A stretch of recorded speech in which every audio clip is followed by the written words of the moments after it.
Озатлык радиосының татар телендәге беренче тапшыруы 1955 елның 9 декабрендә чыга. Быел Азатлыкка 70 ел тула. Әмма дөнья бу беренче тапшырудан соң шактый үзгәрсә дә, татар-башкортның төп проблемнары бүгендә шул ук кала бирә. Димәк, Азатлыкның кирәклеге дә һич кимеми.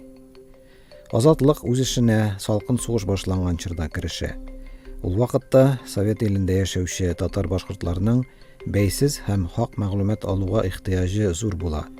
Ил эчендә коммунистик пропаганда, цензура кытыра, халыкка Совет хакимияте контролендә булган мәгълүмат кенә бирелә. Шунысы аяныч, бүгендә ил шул хәлгә кайта. Татар-башкорт аңы янә Мәскәү кулларында.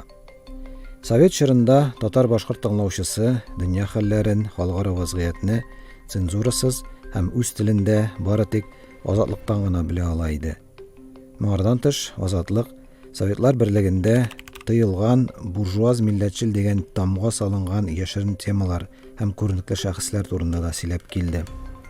Гаяз Исхакый, Хади Атласи, Риза Фәхретдин, Дәрдмән һәм башка күп кенә атаклы әдипләр һәм җәмәгать эшлеклеләре турында күпләр беренче мәртәбә Азатлыктан ишетте.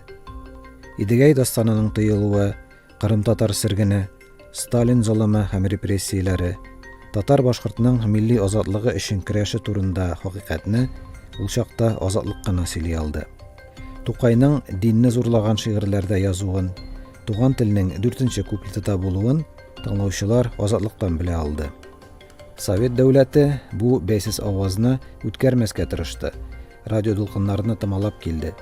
Шуңа да карамастан, тугры тыңлаучылар радио алгычлар аша Азатлык авазын тоту һәм тыңлау юлларын таба иде. Советлар берлеге таркалып, татар-башкорт җирләренә дә күпмедер иреклек килсә дә, Азатлыкның максатлары үзгәрмәде. Ул элеккечә тыңлаучыларына чынбарлыкны ничек бар шулай күрсәтүен дәвам итте. Аның төп миссиясе ирекле һәм кануни җәмгыять идеалларын, демократик кыйммәтләрне һәм институтларны, кеше хукукларын, чын федерация идеясын алга этәрүдән гыйбарәт. Чөнки ирекле җәмгыятьне бары тик ирекле гражданнар гына төзи ала. Җирле медиа чаралары өчен тыелган темалар чамалы иреклек чорында да барыбер кала. Алар истән төшкән күрсәтмәләргә карап эшли.